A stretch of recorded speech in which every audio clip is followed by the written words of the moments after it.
I'm a PhD student at the University of London studying music. I used to work for 6 months on Voice Collective, one of Minding Camden's projects that's part of the London Hearing Voices network. These days, while I try to finish my PhD, I'm working on a 0 hours contract for the charity Young Minds, working on their Find Your Feet programme.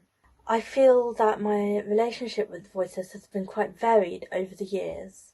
For a number of years, they were quite quiet and manageable. They would comment on what I do every day, and this was very constant from the age of about 8 onwards.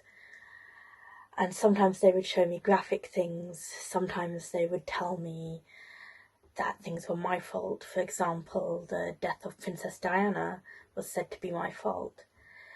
But I don't regard any of this to have been part of an illness or anything like that. It's just the way that my brain works. However, when I went to university, things changed, and an abusive experience led me to have a different relationship with my voices. It led me to become more afraid of them and to feel less in control of my own experiences.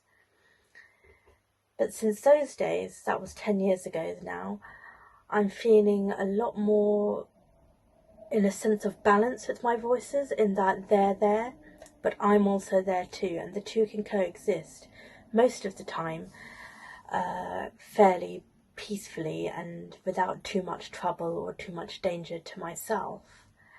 So I feel I've really kind of gone in a kind of big circle with my voices. Something that I've noticed during lockdown is that the voices that I hear have become almost entirely quiet. This is very unusual for this time of year, as spring is when they like to be most active usually. I've been trying to think about why it might be that the voices have become quiet suddenly.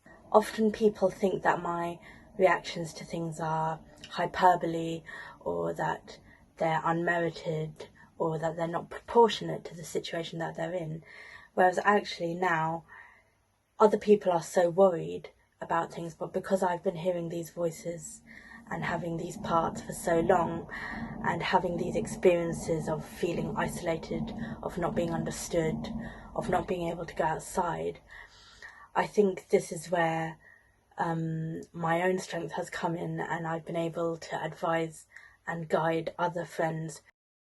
We are suddenly not the crazy ones or the ones who are different, but actually everyone's together in this pool of uncertainty, anxiety, and trying to find inner strength in order to keep going. But it's okay to be scared. It's okay to not know what's coming next. It's okay to not know when this will end. But I believe this will end at some point, and I believe that in the meantime we have a huge value to give as a community to the wider world.